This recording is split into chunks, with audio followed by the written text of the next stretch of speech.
in this episode with Mira Corbova. But you see, it's interesting how life is. You know, you want to do something, and if you really have a passion for something, you eventually will do it. And you know, sometimes I feel sad because I maybe lost 20 years of my life doing what I didn't want to do, but I'm still doing what I love to do. I'm doing arts. Once again at home, I couldn't find um, anybody to talk to or how to express myself because I felt like I cannot talk and speak up at home. I cannot speak up at school. So that's why I just start painting and drawing in my room. And then I was talking to my art tutor when I was attending art classes. And I was just painting my life really and making it more colorful. And that's when I discover how much color brings happiness to me, and how even in hard situations and tough times there is a sparkle of happiness, and you have to find that sparkle to keep going because everything is temporary.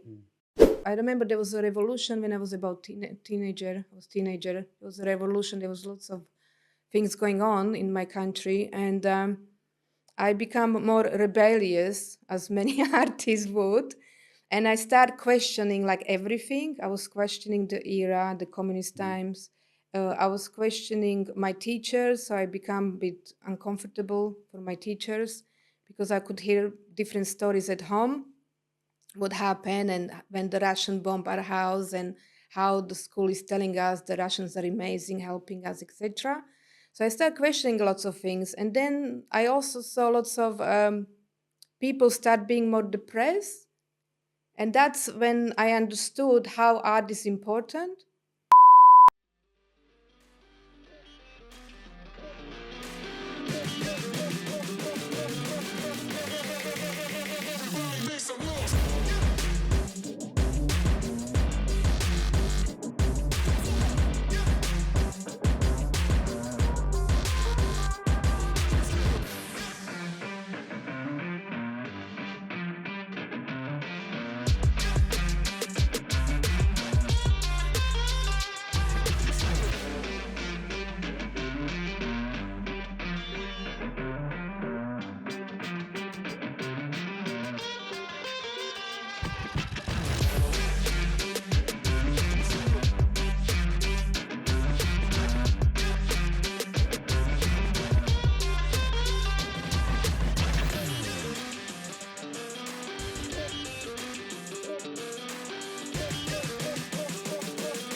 Mira, Yes, hello. hello. First question I've got for you is how would you describe your life's work? So my work is my life. That's how I would describe, because I work with art, and art is something that is so valuable and important for me. Something I discovered when I was a little baby, and I probably started creating since I was a little girl. And yes, I think my work is art. Like I'm creating everywhere. I'm creative everywhere, at work, at home, people I talk to, even people I meet, and they feel that they are stuck in life. I'm trying to create a better future for them by exploring what are their skills. Mm. So yeah, art is my work, my life, my everything. Nice, nice. Well, I'm going to come back to that because I like what you've just said there about, and remind me if I don't come back to it, about talking about work-life balance, the phrase that we hear a lot. But what you've just said there, I think, is quite different. You know, life is work and I work am is different. life. Yeah, we all are, right? Yes, there you We go. all are. And so you are different. Clearly, you've got an accent. So, which part of New Zealand are you from? I'm from Tauranga. So, I suppose what I'd Sorry, like to. correction. I'm a pina colada because we all came from somewhere, so we are all yummy pina colada. Okay. Yeah, true. So let's talk about where you did come from. I was born in Slovakia, then ex-Czechoslovakia. It was in communist era.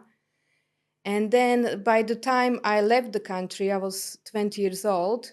And then there was already Slovakia, because as you know, in 1999, there was a big revolution. And then 2 years later, Czechoslovakia split in two countries, Slovakia and Czech Republic, although we still feel like we are the same country. It's like brothers and sisters. And so, yeah, I was born in Slovakia and spent most of my adulthood actually in England, mostly in London, even though I have an accent. But it's so funny because when I go to Slovakia, people think like, oh, you sound English. Really? I go to New Zealand. I'm in New Zealand, and one day I'm Russian, the other day I'm Spanish, then I'm Italian, and I'm like, okay, keep going. Yeah. And now I'm a Kiwi, believe it or not. Yeah. I'm a New Zealand citizen, so I guess I'm Yeah. more Kiwi than you can imagine. Yeah. I think when you leave a country at a certain age, like I've been here in New Zealand for 25 years, and I'm not going to lose my accent because Yeah. I left as an adult, and so my accent was part of my DNA. I think it's hard to shift it. It might move a little bit, but you get, I think, beyond a certain age, and then you're stuck with it, aren't you? Yeah, and exactly. And also, like, sometimes people don't realize, like, when you are born in a country like England, the accent is harder to lose when you are born in country like in Central or Eastern Europe, is because the accent is so strong. It's really hard to lose, Yeah. So I had lots of issues with that in the past. Now I feel more confident because there is nothing I can do about it. And like, if you don't like it, you don't listen. Basically, that's my answer now. But in the past, I had some hardship with that because I remember even being in England, there were some positions I was capable to do. And they said, but we need you to have a British accent. Or I was applying for a job even in New Zealand, and I've been told, let me check with my colleagues if they will accept you because you are a bit colorful, you are too loud, or your accent is not Kiwi or British, etc. And then I start thinking, like, why people pay so much attention on accent? I don't understand, because I see people for who they are, what they do. People inspire me. I meet people every day through my business, through my gallery in Tauranga. And I meet people from different walks of life. I met people who had, for example, brain injury and their accent changed. So why people pay so much attention? Yeah, it's interesting. I suppose how we look and how we sound is our book cover, isn't it? The details on the inside. And so the famous kind of saying, I suppose, is never judge a book by its cover. And that's probably what we should be less inclined to do. But I think it's human nature as well to just, to judge. To judge based on what's in front of you. Yeah, exactly. And it takes effort to stop and slow that process of judgment down and look beyond it, doesn't it? Exactly. And like, I was more guilty in my past, being more judgmental. I become less judgmental because, like I said, I've been living in 3 different countries and I met people from different backgrounds. I met big celebrities.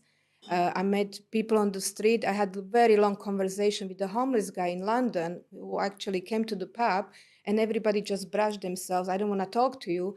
And I just looked, and he started talking, and I just saw his kind eyes, and I start to investigate, like, why are you on the street? Because when he started talking, he was very interesting, what he was talking about. So I actually start talking to him, and then after about 20 minutes, he thanked me and he said, thank you so much. Nobody spent 1 minute just to hear me out. And I said, and then that really moved me. That moment really moved me, because as an immigrant who immigrated twice in my life, sometimes we feel like homeless. Sometimes we feel like you almost have to fit every box. You have to have a perfect accent. You have to fit in every box, Yeah. So like I said, that person, that homeless guy in London, really moved something inside me when I start becoming less judgmental and I start to accept people for who they are and listen more. Yeah. Sounds like you're a curious person. Very curious, yes. Yeah. I always have been since I was a little girl. So maybe we can come to that. actually, you as a little girl. Mm. Before I do, let's make it clear. My understanding is you're an artist, you're an art dealer, you're a gallery owner, very much in the art world. How would you label yourself? This is interesting questions because you asked me this the other day and you said, "Who are you, Mira?" Because everybody who knew me, even in the past in England, Mira is this, she multitasks, she can do this, that. And then you become so overwhelmed with everything in your life that you want to please everybody, you want to do your things the best. And I have this issue with myself, and I always feel I'm not perfect, I'm not good enough. And I think that's come from the childhood, like everything else. So who am I? But if I have to think about it and I have to pause, I would say I'm an artist. And that's something I was since I was a little girl and something I wanted to do. And I have a very good memory when I was 5 years old. Um, I had a very close relationship with my grandma, my father's mom, who had 3 sons and no girl. So when I was born as a first child and a girl, she immediately fell in love with me and we became almost like best friends. And it's interesting, I was only 4 or 5 years old and I remember everything, every moment with her. And she taught me how to just be me, just don't worry. Because my father was very strict, he was quite abusive, and I live in a very strict household.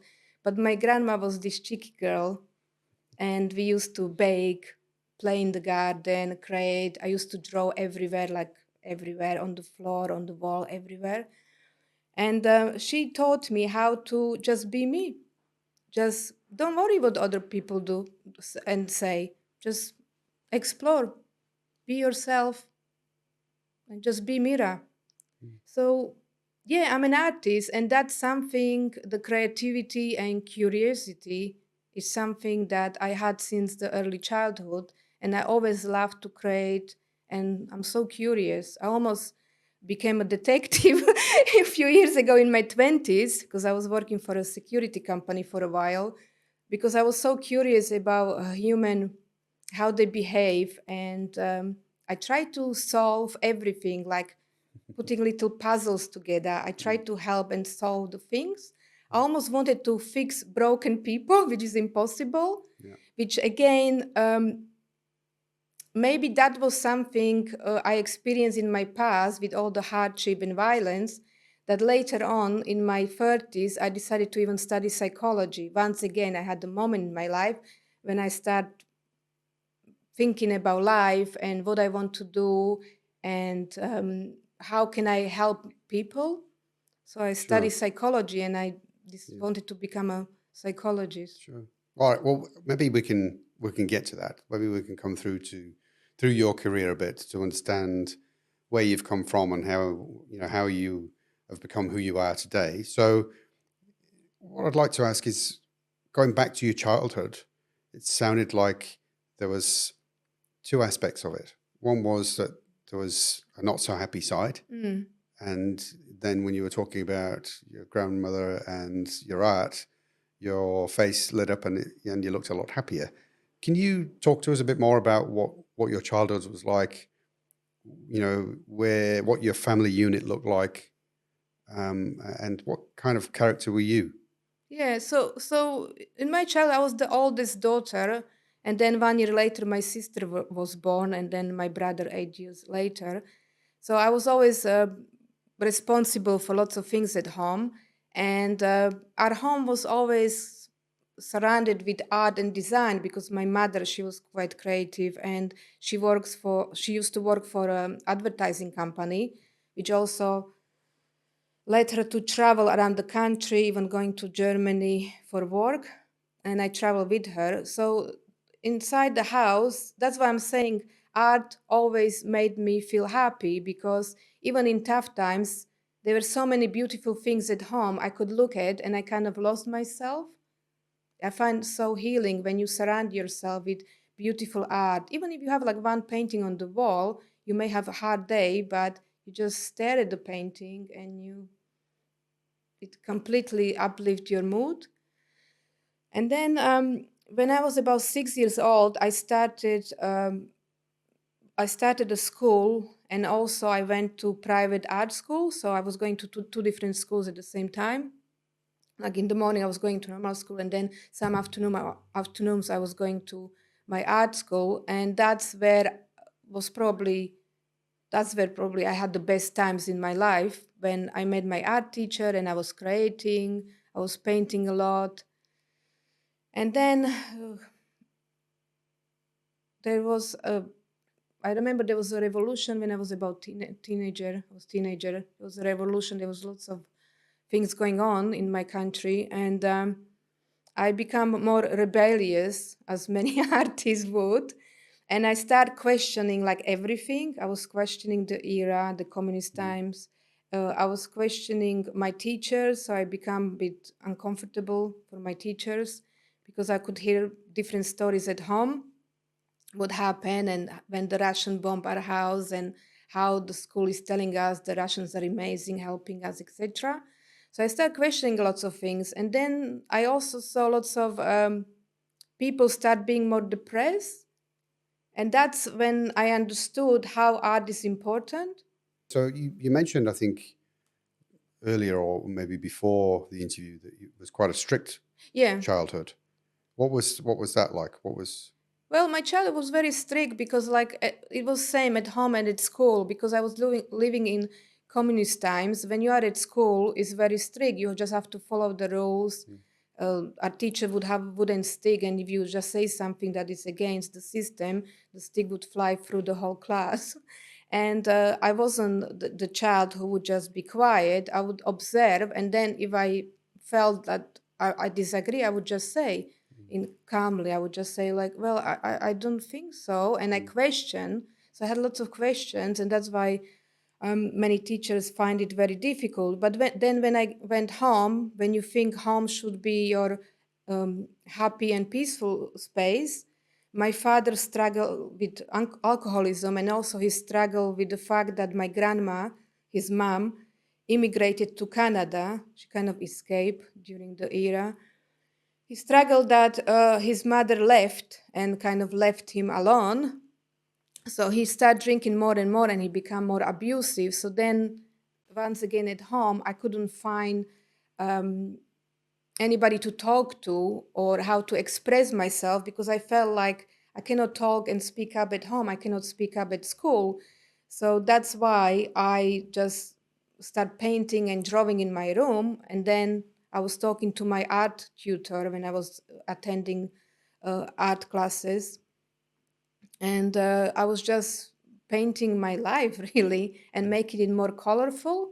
And that's when I discovered how much color brings happiness to me, and how even in hard situations and tough times there is a sparkle of happiness, and you have to find that sparkle to keep going, because everything is temporary.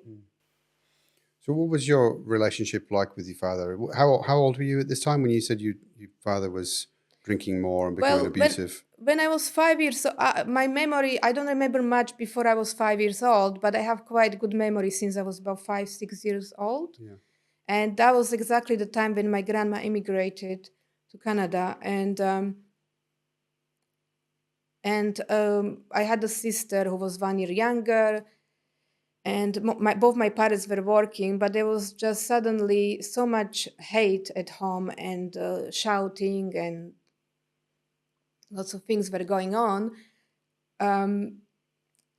that I somehow wanted to protect my mom and my sister from this environment, because I always felt like I need to protect them, like it's my responsibility or something like that. Because despite the fact my father was quite violent and I didn't have very good memory, every time I came to the room and I just gave him that look, like, stop, what you doing, he kind of back off. And that's quite interesting. Maybe he felt ashamed, I don't know. So I didn't have great relationship with him, but on the positive note, I remember we used to live in the city, and he hated city, and he loved village life. So every weekend he would go to his parents' house.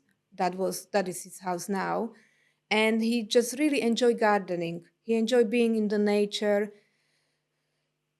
And we used to spend a couple of weekends with him alone without my mom or summer holidays. And when you just spend time just with your father and there is no your mom to kind of protect you, and when there's something going on, you have to toughen up because you also have your little sister you have to take care of. So I become more resilient, and I start talking to him like an adult. I remember I was probably 7 years old, and he asked me to do a dinner, etc. So I was cooking, and I become like little adult. But then I start talking to him like an adult, and I said to him, "Why you sad? Why you angry?" And I start asking him questions, and that's where I find out how much he misses his mother and how much he missed his siblings, because he had two brothers, but he was not really in touch with them. So that's, I always say, things happen from the childhood. And I think once we find out what's actually happening, we should embrace it and work on it. If we feel that we have this anger, we must acknowledge this anger and think what is making us angry, why we are angry, what can we do about it. So then my father became much calmer, and we spent lots of time in the nature. But I also noticed when he spent time in the nature and in his own space, he became calmer. As soon as he came to the city, the place he hated, he just became more angry. And also there was lots of arguing with my mom, and my mom, she would not be quiet, she would argue back, and then it was like a vicious circle. So I learned from my childhood that sometimes, we just have to work on our differences and maybe just listen to even those that they are cruel to us, and start to understand why they behave as they behave. Can you remember how you felt at that young age? Can you, about the situation and about how your father was with you? I mean, obviously you were, we mentioned the curiosity thing earlier. Yeah. You were curious enough to ask questions and act like a little adult, like Yes. you said. But how were you feeling at that time? Because not everyone would have not just the ability, but even the kind of, I suppose, knowledge to start asking questions like that. If you've been in a violent situation or abusive situation, you naturally want to kind of back away and not provoke more of that. And so you could shy away from it, but you seem to, from what you're saying, maybe correct me if I'm wrong, kind of step into it a little bit in order to, rather than just leave it as it is, try and change it, even at that young age. Yeah, I have stepped into it because I was alone. There was no help. Like even when I was in that time in Slovakia, even if you were depressed or have problem, there is nowhere to go to.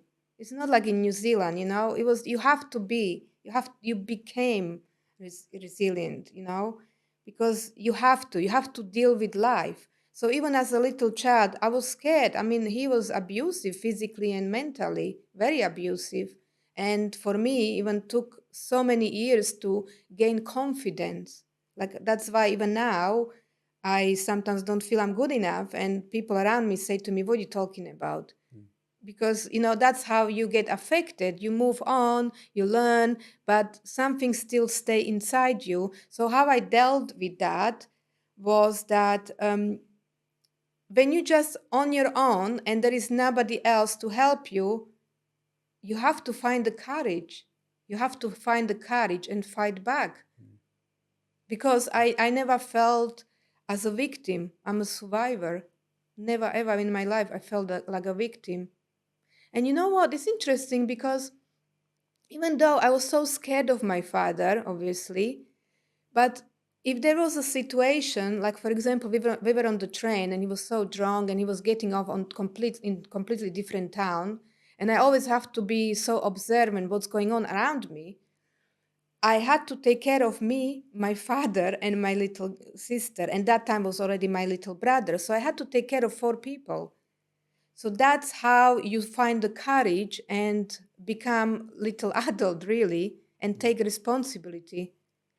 What do you think made you choose to be a survivor rather than a victim, and to do what you did in looking after others rather than just be a child who expects to be looked after, kind of rightly so, I suppose. But what made you be the character? Was there something that happened, or how did you know to or decide to be that kind of character at that age? It's hard to say, but I guess, I don't know, I had so much taste for life, I would say.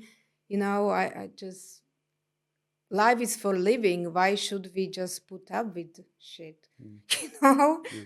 pretty much. Yeah. So I just want to make things better. I think, yeah, I wanted to make things better, and I wanted to help the situation, heal the situation. Mm. Like all my life, when I see something or even injustice is done, I'm trying to understand and make it better. Because like I said, I refuse to be a victim, and life is for living, and we should just have to move on Mm. and make it better for ourselves. Mm. And that was a big lesson as well for me, Sure. because at the same time you become more empowered. When you speak up and say how you feel, you feel like something is removed from your shoulder, like this big heavy stone.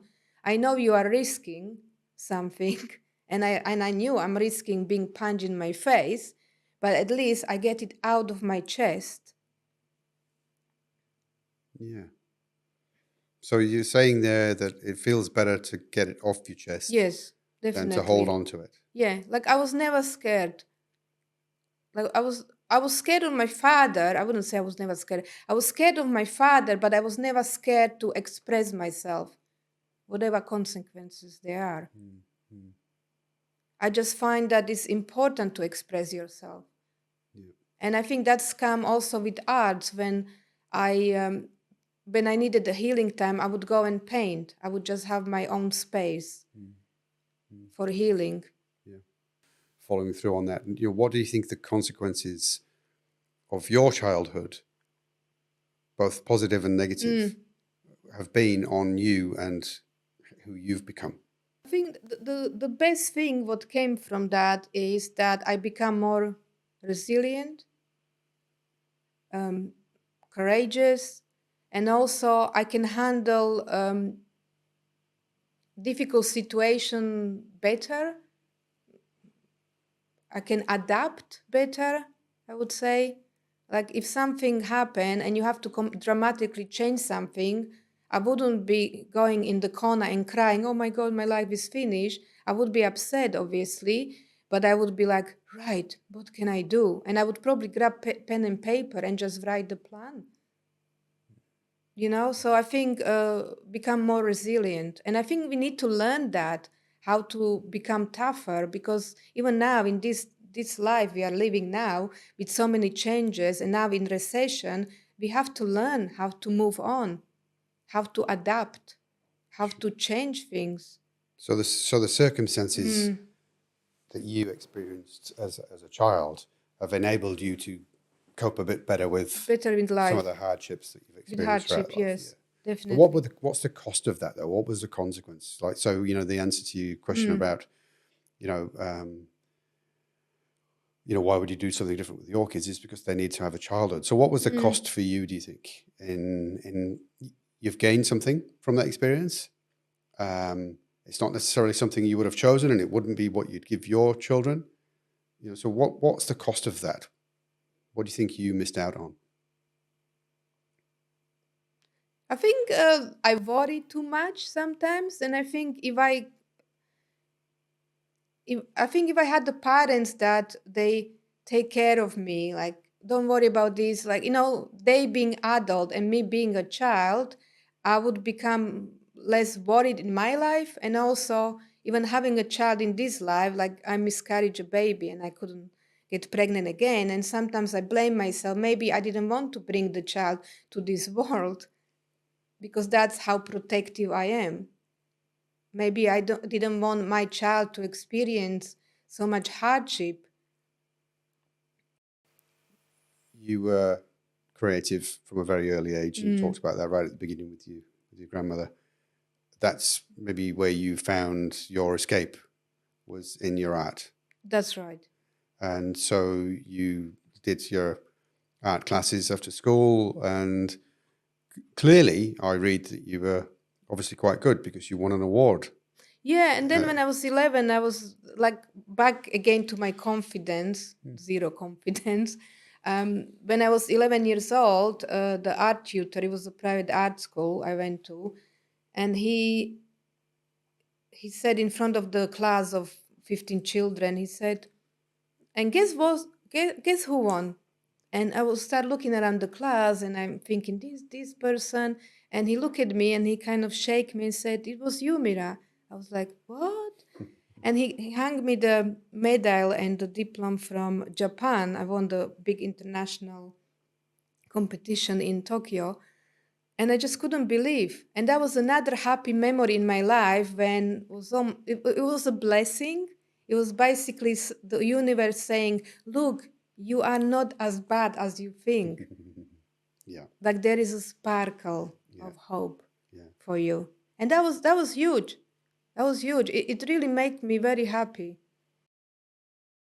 Did you want to be an artist as a child? Did that, winning that award, was that a defining moment for you? And you think, actually, I'm good at this, that's what I should do? Or did it just evolve from there? How did you move on from there? Well, because I was always creating, I was painting almost every day, and I was even winning all competitions at school. They just enter my paintings. I didn't even know many times.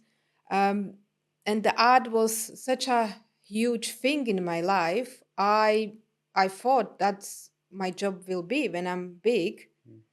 And I remember I always dreamt about having beautiful places. I was always fascinated by making places beautiful. So I wanted to have a gallery, but also create like arty food, like healthy but beautiful. And my sister, I remember she was laughing because she said, I remember when you were playing in the garden and suddenly you collected different leaves and you created a restaurant. And then you said, yeah, and then you wanted to put the paintings on the wall and have like beautiful creative space. And it's all about creativity, about delicious food that looks beautiful, but is so good for you, healing food, but also gorgeous art on the walls. And then you wanted to have like workshops. And I always dreamt about that. And then by the age of being a teenager, and lots of things happened. Like I said, we had the big revolution, then the country split up, and then my parents got divorced, and I went to study art and photography in another city. Lots of things happened. And then after that, there were a bit of hardship. So even though I wanted to continue with arts, things happen, and suddenly I find myself that my mother, after divorce, she find a person that she thought he's good for her, and he was very manipulating. That one day we had me and my sister as a teenager, we had one day they told us we have to find a job within a week or we are on the street. So everything got shattered. Like it was disaster. It was really disaster. So you kind of forget about what you want to do. You want to continue, go to university to finish your art degree, etc. You completely forget about this because suddenly it hits you. You don't want to be on the street. So What age are you now? that time I was 16. My Okay. sister was 15. So that's what I'm saying. There is lots of things happen that distracted you from what you want to do and what you really feel deep down you meant to do. Because working with art and helping people through creativity and arts and educating people how art is important in our life, suddenly I couldn't do it. I had to look after myself. So I started looking for jobs, and as you know, art is not the real job, as they say, which I disagree from day one. And so I started looking for jobs and different things like being photographer, etc. But then even that time, as a photographer, which I had the degree, I couldn't find a job because there were so many photographers. So I started looking for different jobs. Start working in jewelry shop, which was just good, but it was long hours and I only had day off. I was working 6 days solid without break. And then later on, because I'm such a curious person and I always think about like fixing things and helping people, I find myself joining a security company, private security company. And after the interview, I joined the company and I worked with the company for a couple of years. And I realized I like it, and I had very good colleagues, and we had good time. And at that time, I even thought maybe I will become a detective, completely different, right, from arts. But this was only because I was on the path to be an artist and to pursue, and something horrendous happened in my life. Like I said, I had 1 week to find a job, or I will be on the street. It's really sad. Like my sister still feel very disappointed in my mom about that, but I don't want to blame my mother because she was in such a bad state. She was heavily abused by my dad and then later by her partner. That I cannot blame her for that. I have forgiven her and she regret what she did. But you see, it's interesting how life is. You know, you want to do something, and if you really have a passion for something, you eventually will do it. And you know, sometimes I feel sad because I maybe lost 20 years of my life doing what I didn't want to do, but I'm still doing what I love to do. I'm doing arts. I become an art dealer.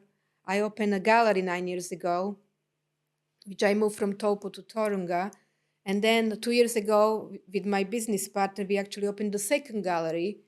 And we don't know what's going on in the world at the moment. Like things may change. You know, we may close the gallery, we may operate differently. We don't know. But that's life. We just adapt. We just adapt and keep going. We're still gonna sell art. We're gonna help people through creativity. We're gonna educate people how art is important. Yeah. And maybe I will be back to running my healing workshops I used to do. I'd like to take a moment to talk about one of our sponsors. I'm really pleased to announce that we have Sharp New Zealand as a sponsor. And it's great to have Sharp on board because as a customer, I can speak about their products and services from personal experience. And it feels good to be able to endorse and recommend a company because of the level of satisfaction we have regarding the services they provide. And across my businesses, we've certainly been impressed with the care and collaboration we've experienced in our dealings with Sharp. It's certainly a brand that we trust. Sharp has a long history of creating breakthrough products designed to meet the needs of people living in New Zealand. Sharp's leadership in technology innovation ensures it's at the forefront of the pack, providing business solutions from printing and photocopying to interactive meeting solutions and ICT phone systems. No matter where you are or what size your organisation, whether you're large or small, Sharp New Zealand can provide their services to you nationwide. If you're looking to upgrade your technology or renew your photocopier leases, talk to your local Sharp team or visit the website at sharp.net.nz. And then I had this vivid dream one night that I need to go to foreign country, to England. So I had this dream and it was so vivid, I almost believed like somebody's telling me, you must go, like you must go to England. And I woke up and I said to myself, why I have to go? And then I started thinking about it and I thought, actually, I really would love to see the world. I want to travel. And so that's what happened.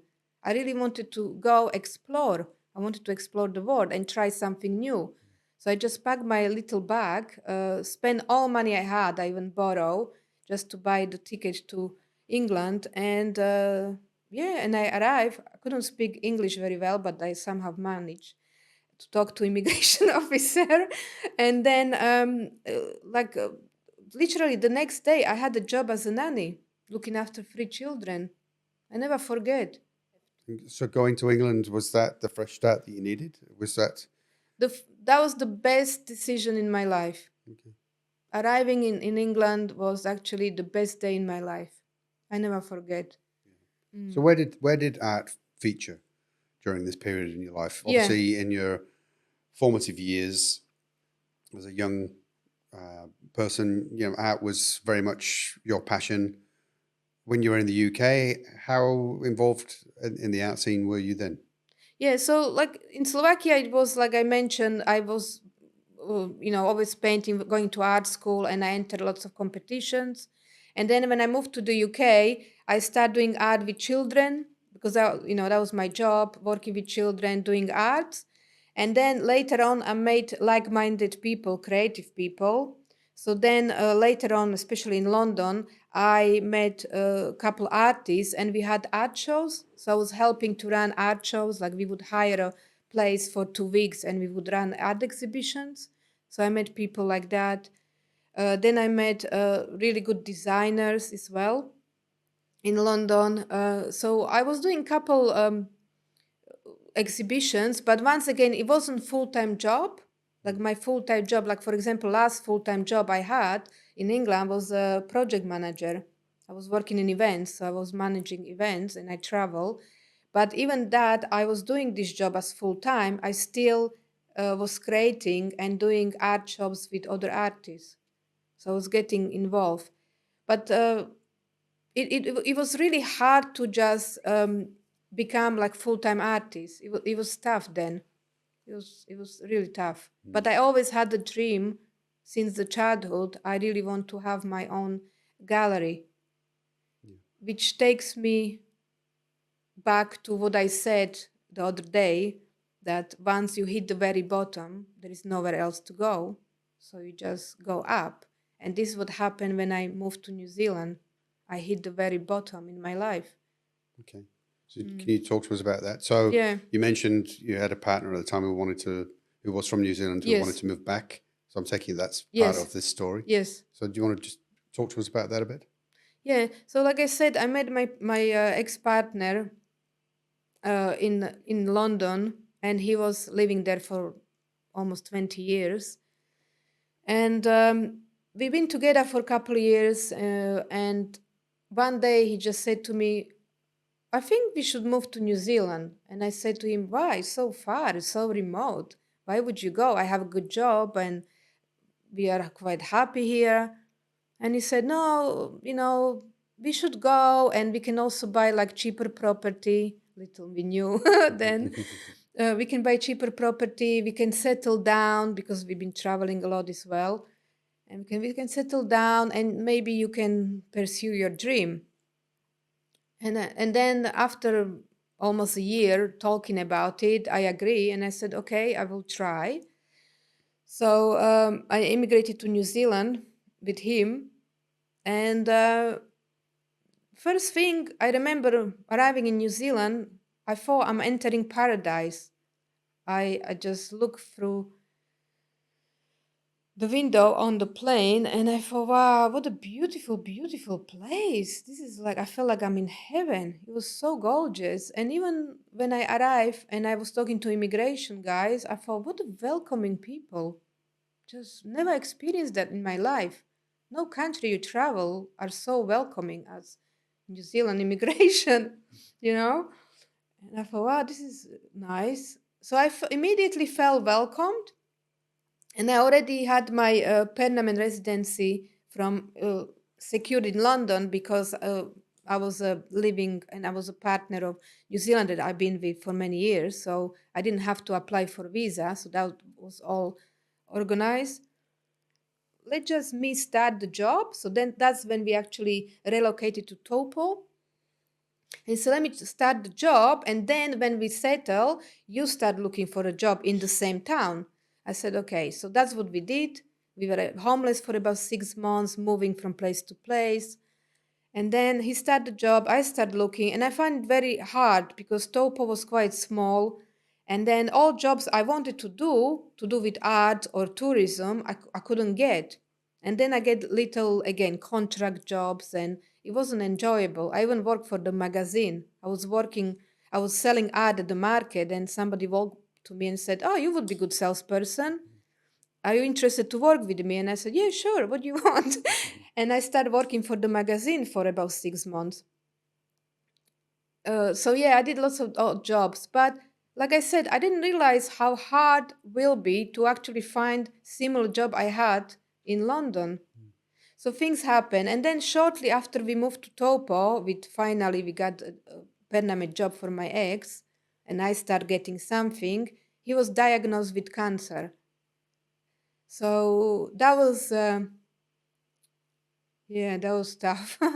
That was very tough because we didn't have anybody. There was no support. I couldn't drive.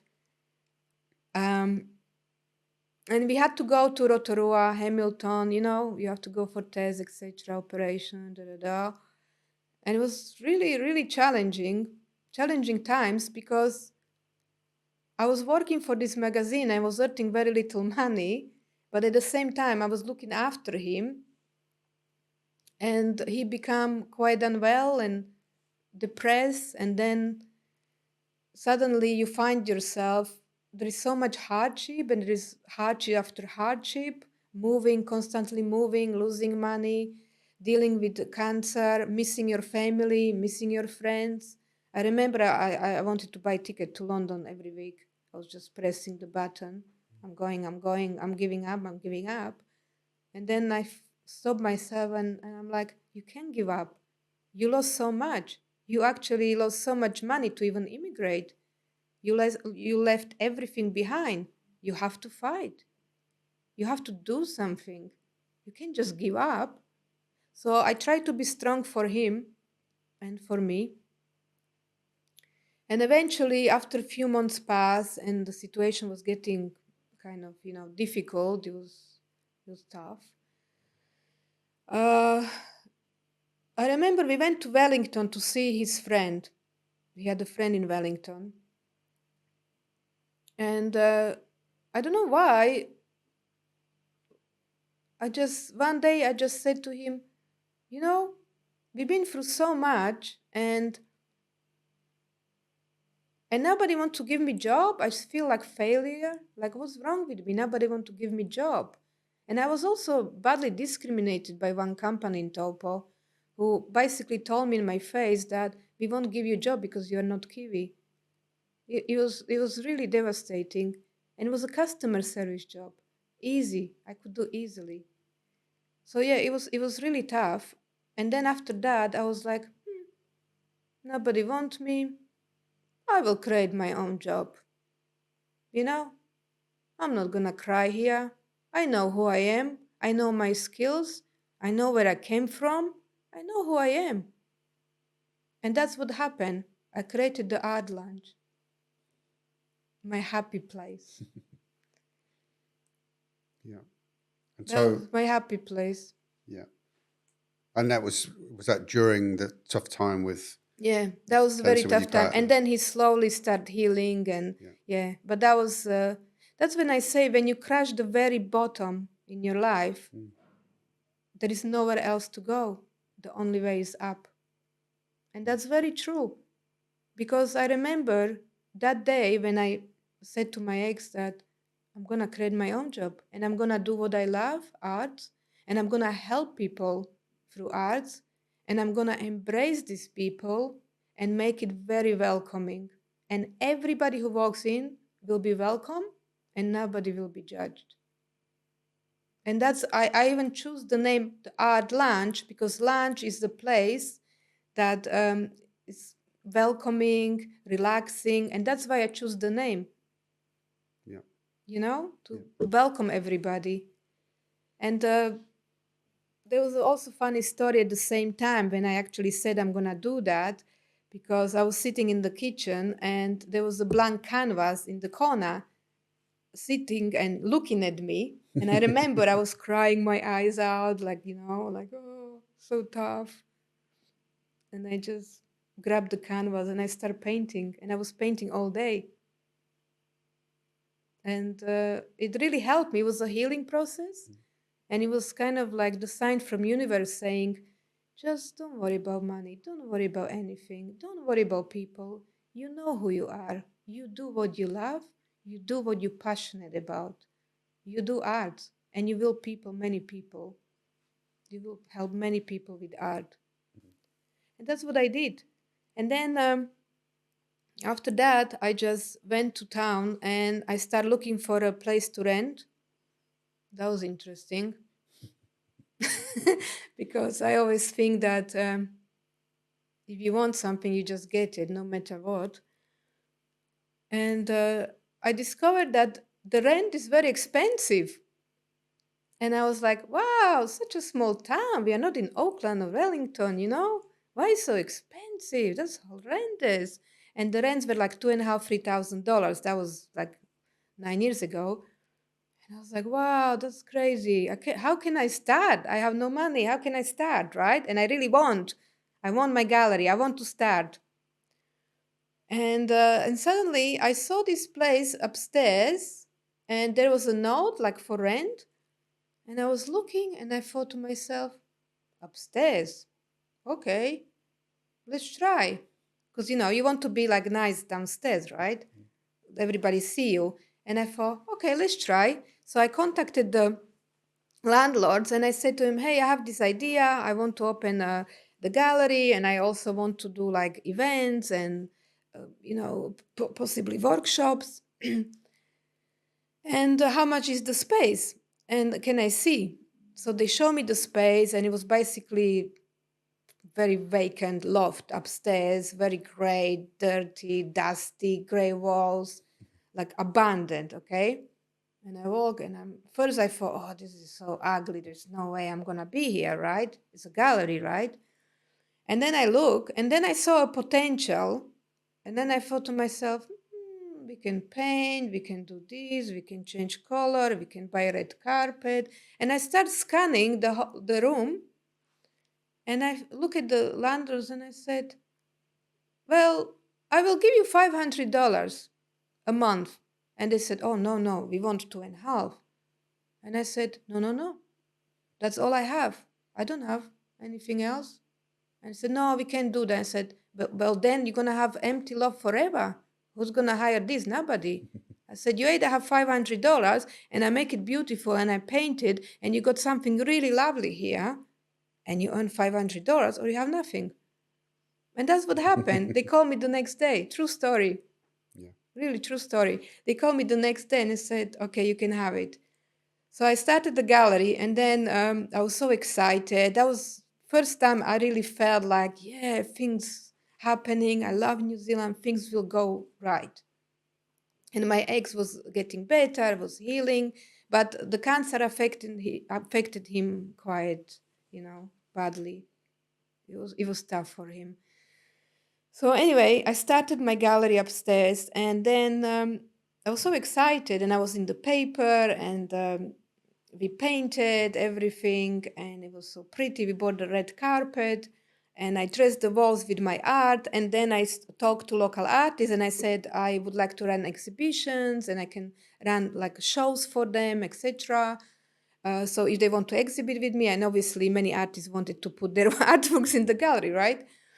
But then I opened the gallery, and then I find that many people were complaining that nobody will go upstairs. It's too far to go. In New Zealand, galleries must be downstairs. Nobody go up. And I'm like, why? In New York, they have galleries upstairs. Well, we are not in New York, Mira. Yes, I know. But, and then, so I was feeling a bit like disappointed with this. And then I also had one local artist coming, and I invited him to come and have a look in my gallery. And he pointed on one of my paintings and said, what is this monkey art? And that was artist I respected. And suddenly I thought, wow, too much negativity, Like I'm so excited and I'm bringing something so exciting, and I'm getting these people so negative about what I'm trying to do. So I become sad about it. I was sad for about the week, thinking, wow, maybe it wasn't a good idea. And then I came back after a week, and I remember I was at the gallery, and suddenly I had people out of town coming in. They walk in without problem. Oh, hello, this is lovely. They start looking, and there was a couple from Hamilton, and they were art collectors. And the lady, she immediately fell in love with one of my monkey arts. Actually, that was the one of the best painting I absolutely loved. And she pointed and she bought it. And I actually sold it for a very good price. And she absolutely loved it. And that gave me, again, confidence. Like, again, same story. Don't listen to no sayers. You just do what you want to do. Yeah. You know? Was this your art, your Yes, it painting? was Yeah. my art, yeah. Yeah, not from another No, it artist. was another artist. It was interesting because first 2 or 3 paintings I saw were actually my own art. Mm, mm, Yeah. So that actually I felt empowered. It felt good. yeah. And then slowly, people get used to come upstairs. We even ran like concert there, and we had uh, like healing food event and different exhibitions. Yeah, it was good. Mm, But Topo was quite small place. There was not so many tourists. Like people do go to Taupo, but they normally go and eat. They enjoy sport. It was after 2 years I realized it's too small for me. You know, like I have to move, and then I start having people coming from like Hamilton and Tauranga and saying you must move your gallery to Tauranga to Mant, and they keep saying that. And one day we lost our rental. We had to move because they were selling the house. And then I was like, okay, if we're gonna lose our home, this is opportunity to actually move to Tauranga and to move the gallery, right? So I packed the gallery and I was in the paper. I was in the paper like every month. Mira's doing this and that. And Mira is leaving the city. And then I'm relocated to Tauranga. But originally, I wanted to be at the Manmanganui, which was one of the places I fell in love on my very first visit to New Zealand many years ago. But as you can imagine, the rent was very expensive. I just couldn't afford, and there was nothing even suitable at the Mant that time. So I started walking around the CBD. Where else, right? And I was looking for a place, but there were not many places available and nothing was really suitable. So eventually I find a place in the Goddard's Arcade and I set up there for a few months. And then after that, I relocated the gallery. That was only temporary. I relocated the gallery on Devonport Road. And that's where most of the people know me from Devonport Road, where I stayed for a couple of years. And then after we had earthquake proofing and many landlords had to either demolish or earthquake proof, my landlord, who was really amazing guy, uh, he said to me, I'm so sorry, Mira, I had to let you go. I have to demolish. mm, So I had to leave that property and I moved to a property where I am now at Willow Street. yeah. And that's where I get excited at Willow Street because it was much nicer space, beautiful wooden floor, and large space. And this is exactly what I was looking for because I wanted to run events. I wanted to run inspirational and entertaining events. Mm, So I started running different events. We even had like a couple of fashion shows. We had inspirational speakers. We had art talks. We had fine art and fine wine events. I even had a chef from Katikati who presented beautiful table with food and we had wine tasting. Yeah, we had so many very good events. So it was really good move and I had very good happy memory from there. So I continue running exhibitions, monthly shows, and supporting my artists. And I even ran a couple of my healing workshops there. yeah. Hmm. Yeah. Well, so if I can come back to the healing workshop, so because what I'd like to do is maybe talk a bit more about your art Yes, itself. You said you're an artist, and clearly you're a gallery owner, and your face lights up when you talk about that stuff, which is fantastic. And so I'd like to talk about your art and your approach to it, and art in general, actually, because for someone who knows very little about art, I think you could educate me on what art's about and how powerful it is. So, you talked about this person in Taupo who talked about monkey art. yeah. I suppose, one of my favorite sayings at the minute is that opinions are like assholes. Everyone's got one, right? But I think around the topic of art, it is very subjective, isn't it? And that's the purpose Absolutely. of it, is for people to interpret it in different ways. How does it feel, though, do you have some kind of, when you're an artist, is there a certain amount of anxiety around producing a piece of art and how it will be perceived? What does good look like in the eyes of people who might come and look at it and might be interested in buying it? Or does that not matter? Is it more about what you feel about it? Yeah. So back to the person who is actually a very good artist in Topo who said my monkey art. It's interesting because he said that because he paint realism and I paint abstract. And this is another thing, like some people, yes, of course, everybody loves different art and it's all about connection, like with everything in life, right? So, for example, if you ask one person, what would you put on this wall? And the person, oh, I love landscape. I would like to have, like, I live at the Mount Manganui and I would like beautiful paint of the Mount Manganui, which is, I heard that many times. And I would be like, so you have this view through the window and you also want same view on the wall? Okay. I mean, if that's what you want, that's okay. But for me, I want something that uplift my spirit or make me calm. And me as an abstract artist, I love abstract, but I also like realism. I love portraits. I love people. I love portraits, right? But what I would put on my wall, you may not put on your wall. Like this is my painting behind me. It's called Healing Heart. No, what is it called? Elastic Heart. I forgot. It's called Elastic Heart, and that was actually painted at the time I was having really tough time. And when I finished the painting, I remember it was 1111. I call it angelic number, and I start crying and smiling because I was so happy with my painting.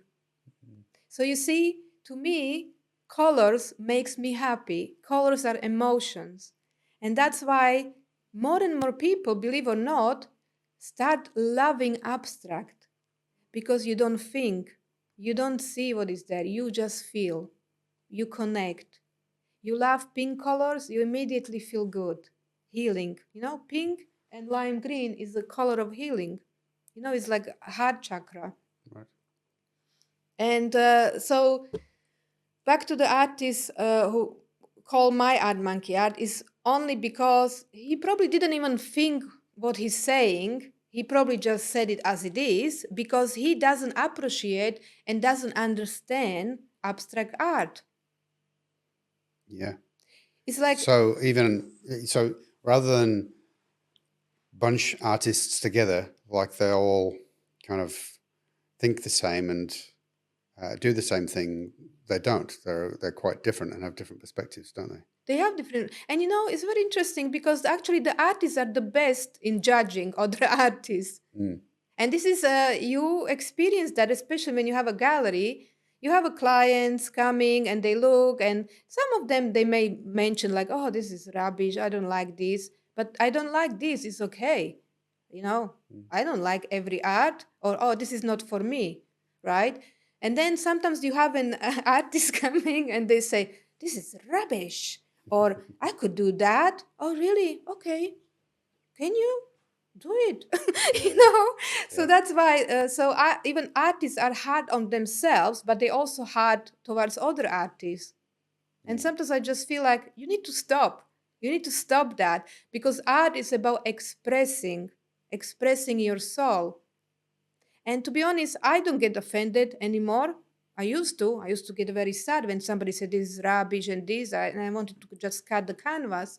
And I actually had one painting I liked and it was almost finished and I really like it. I was painting in the garage and my ex said, "Oh, this is shit." And to me, it was like somebody put a knife in my heart and I just destroyed the painting. You see, words are very powerful. Yeah. I always say, when you have nothing to say, just observe. So, yeah, So in relation to your art, then, is it therapy for you? absolutely. And it's your expression. So really, it should only matter what you think about your art. Well, yes and no. I mean, you create the art because you love it, and firstly, you create for yourself. Mm. You express yourself, you are passionate. And I'm not the artist who would create something because somebody told me, paint this, do that, change the color. That's not me, right? So, firstly, I paint for myself and I explore. And I normally, when I paint, I have to feel good. I have to feel good, and I channel the positive energy and healing energy.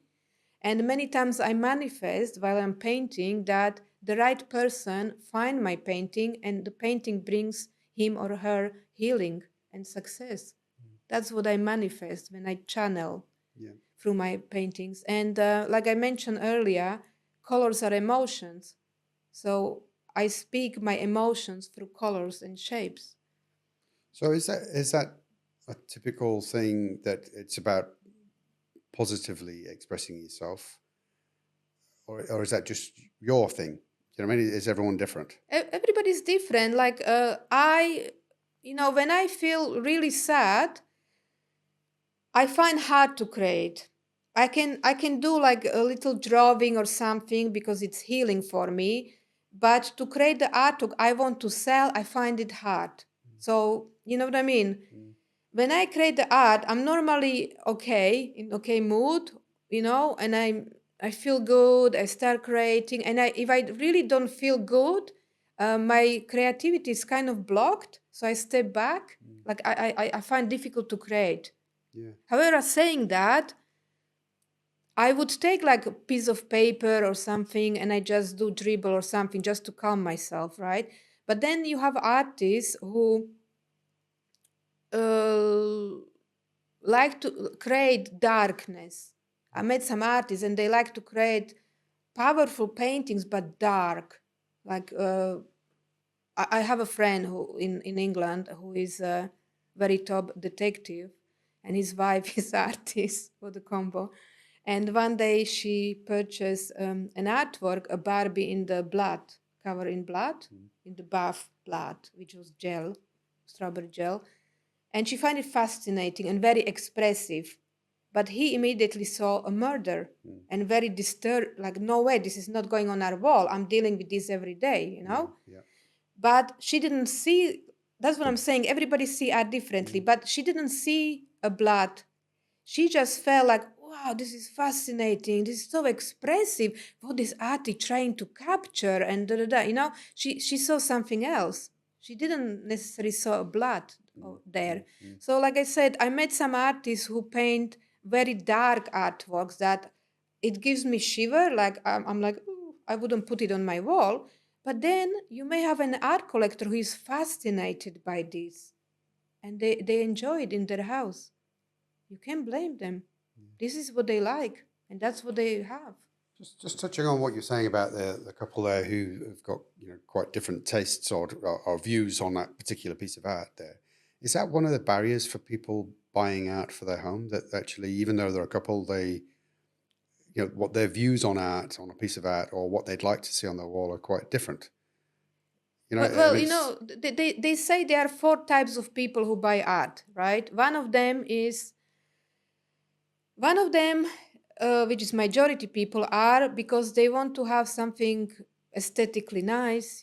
They want something nice, pretty on their wall or to match their interior design. That's one of the probably group of people. So they, for example, they don't say I like only abstract or I like only landscape. They may say I'm looking for this size and this color. So they say I want, let's say, meter by meter, and it has to be bluish green. And some of them, they exactly know which green. They even say, no, I need to have this emerald green or pale blue, or So they come and they specific looking for that. So they just go and they just look for color. And once they find what they want, they're happy. So they're not buying the art because they are art lovers or they want something meaningful. They just want a decoration. Okay? They just want something to match their interior. Then you got the second group of people who are art collectors. I love art collectors because they explore, they they love art, they really understand. And for the artists, I love art collectors because the artists um, feel like, wow, it's going to somebody who really will appreciate and admire your work and understand, you know? Not Yeah. that there is something to understand about art, but you know what I Yeah, mean. yeah. And then art collectors would be fascinated by a story, for example. What's the story behind this artwork? Oh, wow, fascinating. And then they would be like, yeah, I like that. I want that. So one is the story. The second one, gosh, I like the movement. Isn't it amazing? And they would just look and look at the shape and suddenly, look, I see dolphin, I see this, and they start analyzing what is there. Oh, look, this jumped at me. Fascinating. And they buy, right?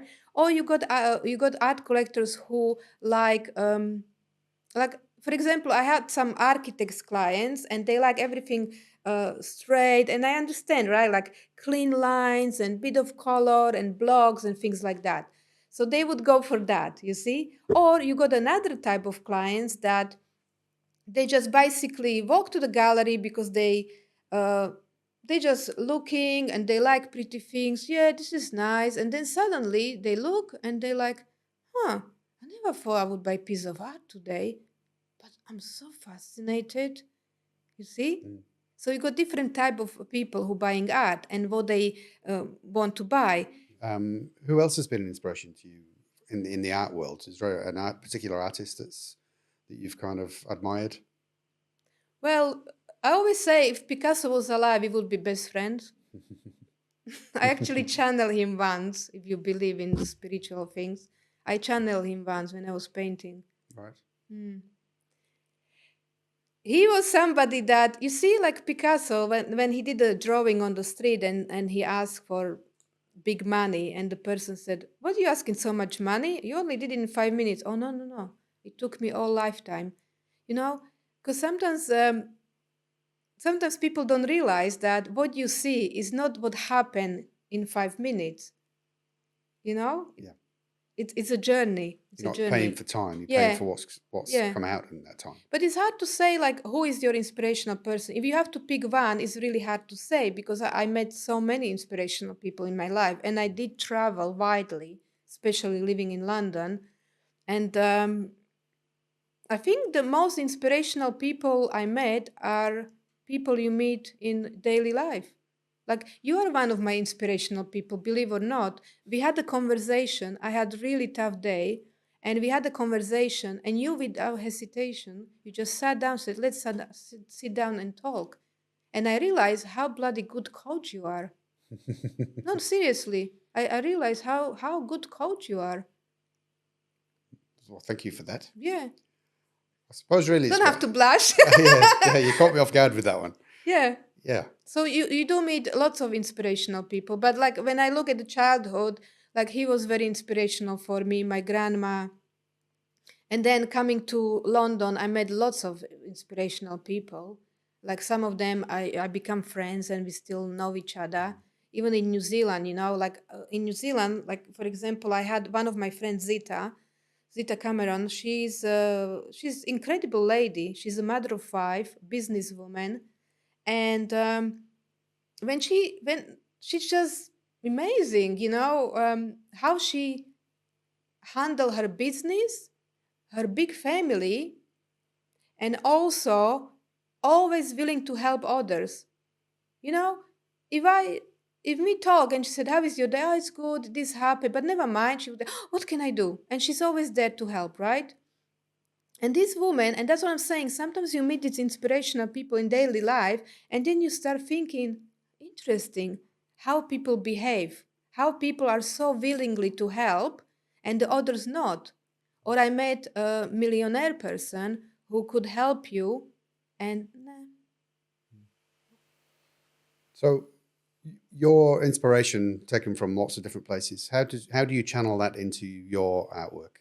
How does that kind of manifest itself? I'm interested in the process, if you like, of where do you start? You touched on it earlier, where there was a blank canvas in the corner staring at you or something, Yeah. calling your name. Where does that start, and how do you what is the process? You also touched on And I've had this said by one of our other guests, Lee Murray, who's a really well-known and successful author. And she said that, when people ask her, also, what do you do? Because it's the thing that everybody asks everybody straight away. What do you do? And she goes, oh, I'm a writer. I say, yeah, but what do you do really? And I'm a writer. Yes. It's one of those things where, people expect you to have a real job, in inverted commas. Yes.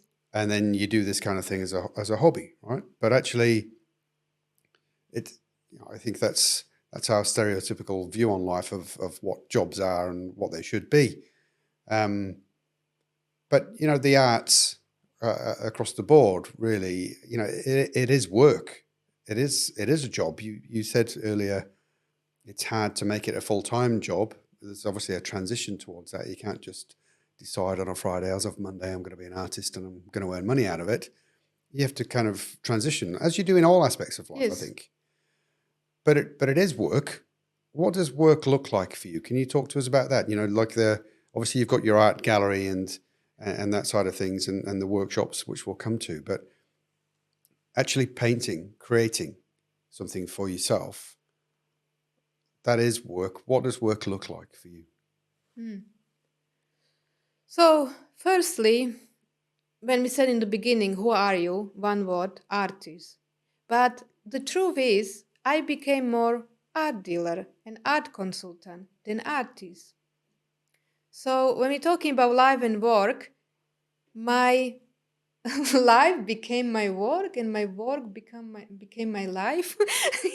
I'm just trying to find the words like, what is my hobby and what is my work? Because when you say to somebody, I'm an artist, people think, oh yeah, and what do you do for living? I'm an artist. No, but what do you do, right? Well, I paint. And believe or not, I know many very successful artists, even here in New Zealand, who probably make even 40,000 a month just being an artist. This is a true story. Okay, so yes, being an artist is a job. In fact, it's a very important job because art is our DNA. Without art, how would we even record our? When we look back, how are we gonna record our movement? Even in the cave, the people were drawing, right?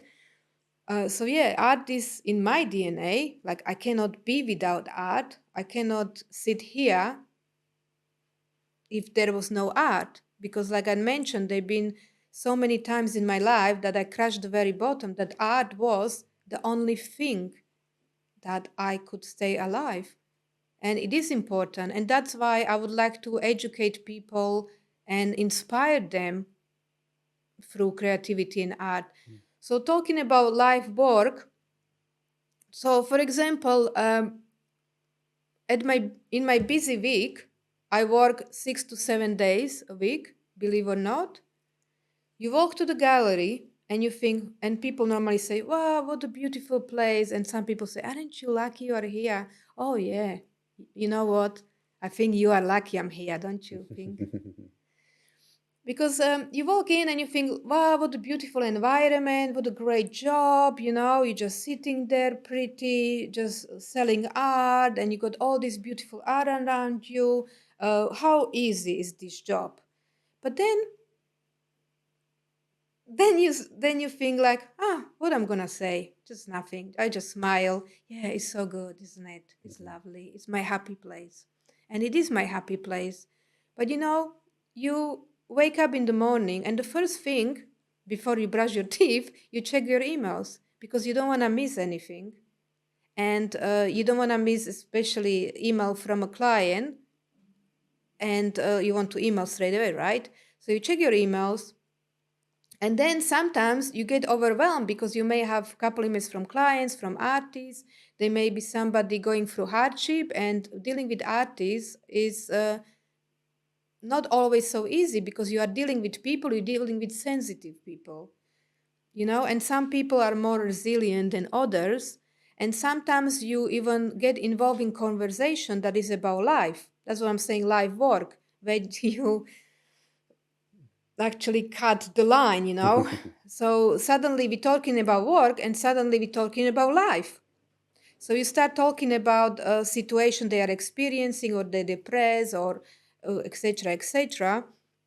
And then you have to switch, and you have to be back, professional face, talking to your client. Oh, yes, we can do this, sure, da da da da da. And then you have to switch your face again and be a mother or be a wife, things like that. So normally the day starts, I start checking emails, then I come to work, I open the gallery, and I just check, maybe I change the artworks around, I deal with clients, I talk about different things, etc. I call my artists, things like that. And I do most of the things on my own because, like, it's challenging. You have to, sometimes you're just on your own. So you do all the setup, etc. You do all the logistic, you do the accounts, you do marketing, all the things. The day just go. So you do everything. So then you come home and you think, okay, that's life now. Let's leave the work behind, right? It's like 5, 6 p.m. My work finished, right? So then I come home and I'm like, oh, this is exciting. And then you go to make dinner, and then you realize the dinner is burned because you are on computer doing your deadlines, right? Yeah. So there is lots of that. But on the positive note, being an artist also brings the joy, because sometimes you just feel like, oh, I just really want to create something. I just feel so inspired. You can be inspired by talking to somebody, or visiting a beautiful place, or just going to nature. And then you just come and say, oh, I feel so good, so inspired. And you start painting, and it takes 5, 6 hours just painting, creating. And so is there a conscious, and I suppose maybe with some art forms it might be different, but with abstract art, do you have something in mind before you set off, or does it just evolve as you are? It's mostly evolve, and also you need to be kind of in good spirit to start creating. Like you need to feel that it flow, because like many artists tell you that, oh, it just doesn't flow, I can't do it. And you start doubting yourself because you feel like, oh, maybe I'm not that good artist, maybe I shouldn't do this. How many times I heard stories, especially even after COVID, that artists said, I haven't painted for a year. And I'm not surprised. Even if somebody said, I took 5 years break, I'm not surprised. Like, yeah, you have to be in the mood. You have to feel. It has to flow. It has to flow. Yeah. Like, for example, last week I started to paint after a long time. Like, I had a break, then I painted 2 paintings and I put them aside. And then I felt like, oh, let's do it. So last week I pulled the canvas and I started painting. And I said to myself, today is no business day, today is Mira day, creative day. So sometimes I have to organize myself and say, okay, Monday, no way is business day, everything can wait, right? And you start creating, and you have to actually put the phone aside. And you start creating, and you're so happy, yeah, this is my day, I can paint all day, I have time. When people say I have no time, it's not always the truth. You may have time, but it's not right time. And you start creating, and you're going, and suddenly you got the block, and suddenly, like, you don't know where to move. Because many times at the back of your head, you start thinking about the problems, what's going on, so you're not completely tuned in. And then you stop. And you come back the next day, and you may finish. Or once I had one painting, and I was so excited about, which I sold, by the way, for a very good price. And I painted this painting for a couple months. You won't believe it. And it's called Phoenix Rising. It's on my website. And it was about like what I was describing. When everything goes to custard, suddenly it cannot be any worse. You have to kind of rise up. So I was painting this phoenix rising up from ashes, and it was beautiful. And then suddenly I got stuck, and I couldn't finish it. It wasn't there.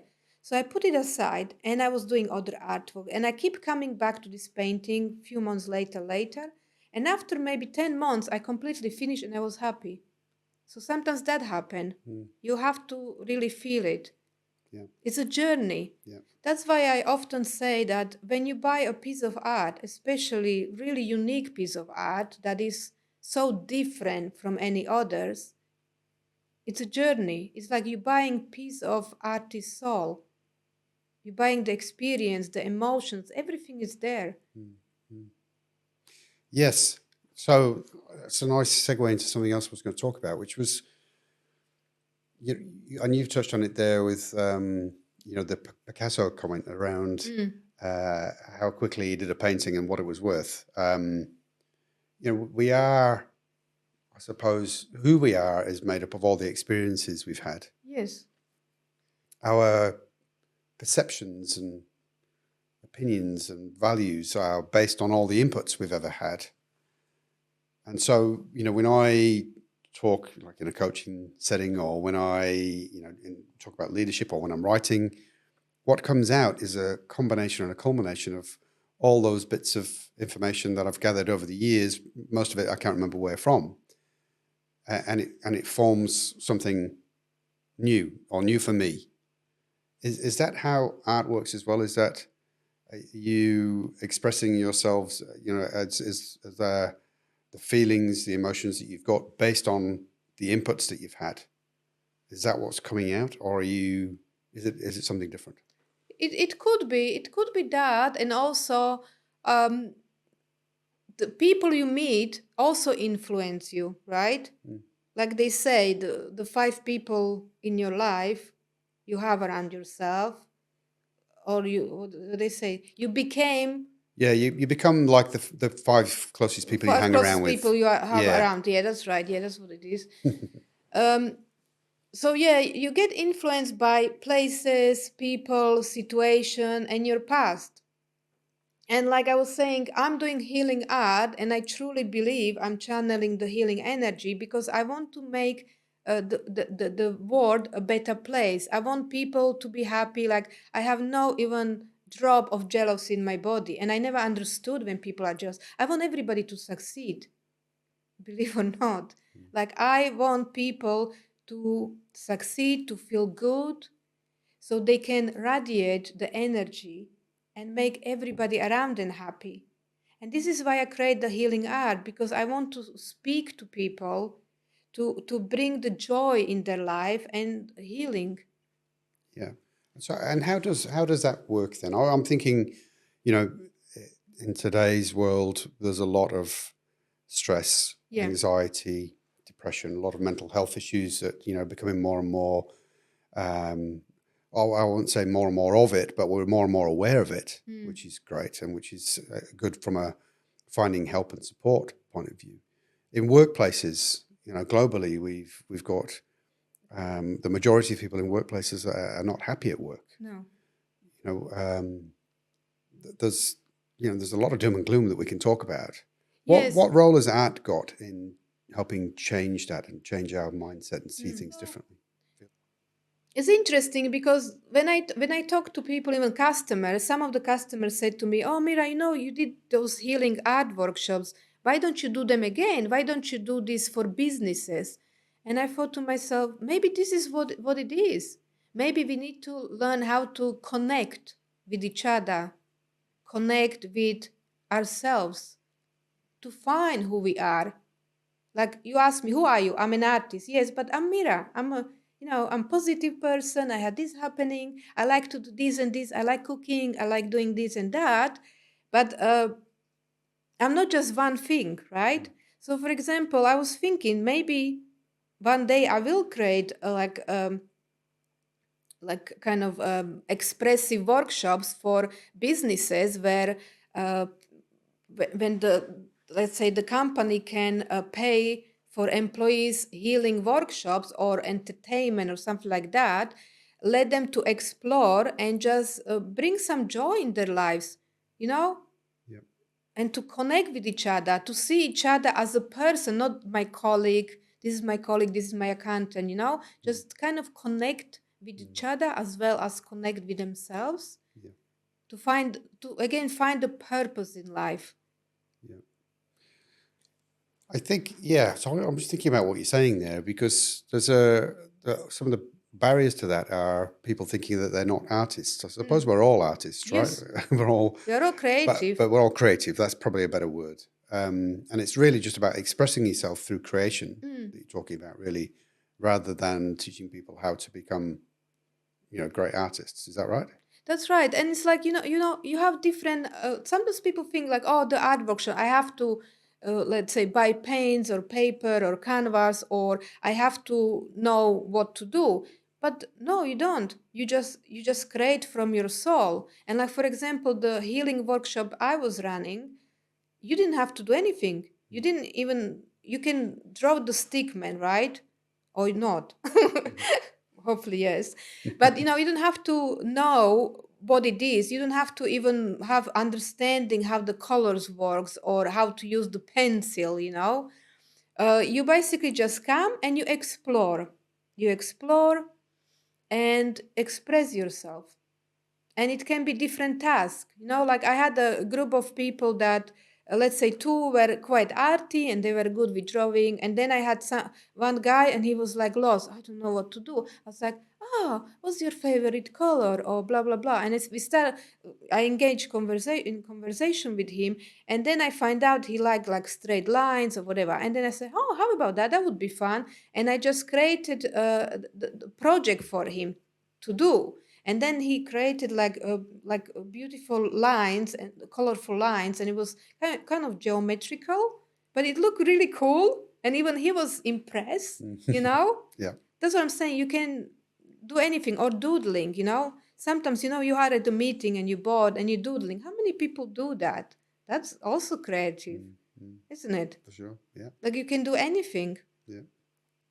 So going forward, then, Mira, what do you want to do with your passion for art? What does the future look like for you? Do you think? Where do you want to go next from here?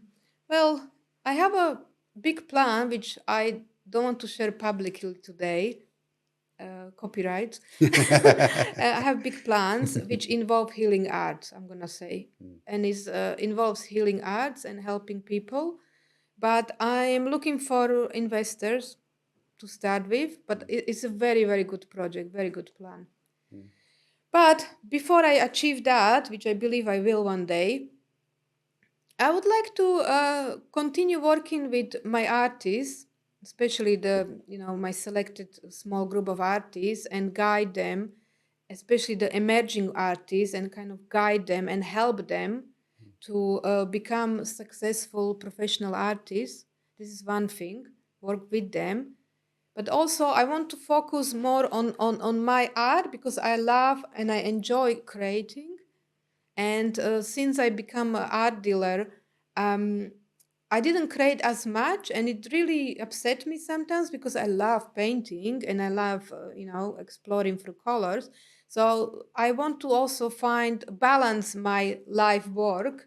Like I want to balance my life and focus also more on myself this time, to create a new collection, because I've been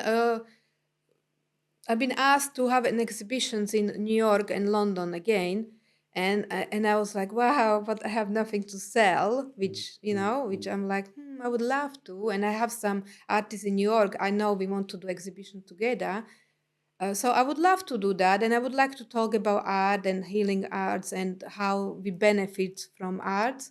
I have like little talk shows there as well.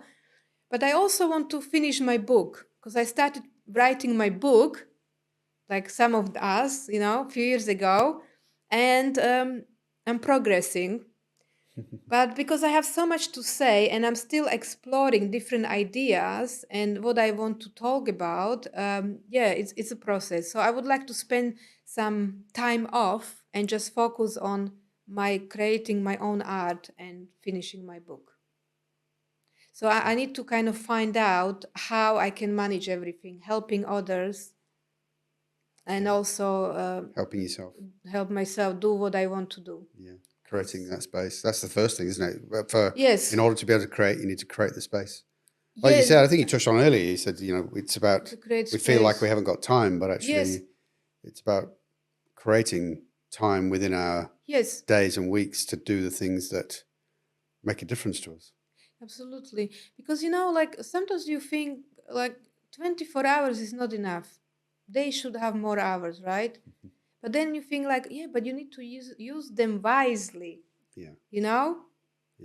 But, like many artists like myself, I'm very good in multitasking, and which is good and bad. sometimes I hate that. Sometimes I just feel I'm more simple. I simplifies my workload, like just do one thing. But I have so many ideas in my head. And I have a book with ideas, and I have my diary, which is perfectly organized, which I created myself because now I'm following, like, yeah, this is good. And so sometimes you have all these ideas popping to your head, which is like, oh, this is fantastic, but you can only focus on one thing. So what do you do first, right? Are you gonna forget all these people you're helping? Like, I look after about 35 artists, you know? Many of them are in the gallery, some of them are on the website, you know?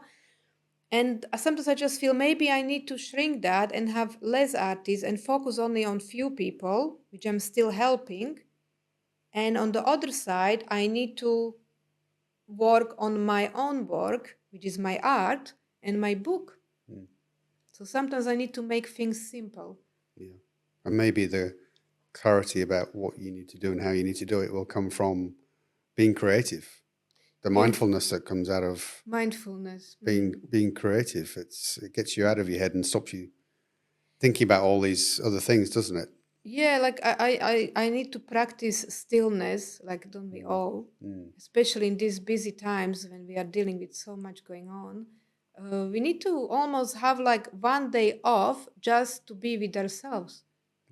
And there was a discussion on LinkedIn about some people call it, oh, you are lazy, you are having day off, like all day doing nothing, you know, like doing nothing is more important than doing something. Yeah. And I start thinking about that, and it took me a few minutes. I was like, this is interesting topic, you know, doing nothing is more important than doing something. If you think about it, maybe sometimes doing nothing, just being really present, you know, power of now, just present, and just try to completely switch your brain and try to just tune in and just still, be still. And once you achieve that, which is very hard, obviously, once you achieve that, maybe all the chaos in your head and all these ideas will completely vanish, and suddenly you just see one light and says, this is what you do. Yeah. Yeah, I've read quite a bit about this. And I've for a number of years, not I was going to say practiced. Occasionally, I remember to do it. I call it under the tree time. Okay. And that's so just basically sit under a tree and just be. Yes, just and be. just be. Yeah. Not try and think about anything. Not try and do anything. Just be. Watch the world go by, and it's almost for me. It's like allowing your brain to kind of file things away. You know, when it's so busy, To give a rest. you know, you give it a rest, and then it files things away, puts them in. It's like we used to call back in the day. I don't know whether they still do. You know, we used to have to defragment your computer because it'd get clogged up, and so you'd have to defrag it. And it's almost the same with your brain, I think, to a degree. That when you do nothing, it allows your brain to file stuff, so things become a bit clearer. And I think there's something in that, in this kind of day and age when we are so busy and we feel like we've got to be busy all the time. Mira, it's been wonderful talking to you. We've had conversations before today, and we'll have many more in the future. But it's been great to have you here on the show today to talk about your story. I appreciate you doing that. We're also grateful for the partnership we've got. You provide artwork for our set here, and today, like you said, it's a piece of your artwork, your art, but actually a piece that you have at home and you've brought in special today. Artwork. Yeah. So we're grateful for that. And I suppose on that note, before I forget, where can people find you? Your art lounge, gallery, and your website. Do you want to just tell us about that? Yes, so the best way is to follow us on Instagram and Facebook, and also sign up to our newsletters, because we always have something new. So it would be theartlunchnz.com. Yeah. And we are still based in CBD Torunga on 117 Willow Street. And we also have the second gallery, which we opened 2 years ago in Hawick in Auckland on Picton Street. So yeah, I would love to meet more art lovers and just to explore, indulge in beautiful art. Well, Healing. you're doing a great job of making art accessible to more people. I think, like you said about the name of your gallery, the Art Mm, Lounge. What went through my mind when you mentioned that was that, yeah, I think sometimes, and I've thought about this when I've entered galleries before. I'm not an artist. mhm. I'm not familiar with what I'm looking at. I don't know what value things are. It is a little bit intimidating sometimes to walk into those Oh yeah. environments, um, and maybe that can be a barrier to people actually just walking in the first place. Calling your gallery the Art Lounge is a little bit more welcoming. You use Mhm. that word quite a bit today, welcoming. Yes. Um, and like you say, trying to, I've experienced it firsthand myself. About you don't sell people art. You talk to them about art, and you engage in conversation, and I like that. Mm. There's not the pressure there, but you've got the conversation, and people can learn about it. And the more we're exposed to art, I think the more we'll realize the benefits of it. I think sometimes it's one of those things we don't know what it will do for us until we've got it on our wall at home, but we have to take the plunge and actually go through with it and buy something Mm. to experience it. So yeah, the bottom line is art is very important. We cannot be without. It's healing. It uplifts your spirit. And if you don't love art, you come to me and you will. Nice way to finish. Thank you for that. And thank you for your time again, Mira. Wish you all the best Thank you. with your art gallery, with your own art, and also with your workshops and the exciting plans that you've got, which you can't tell us too many details about. But clearly, we need to watch this space and see what happens going forward. So, all the best with that. Thank you very much, Thank you. Steve.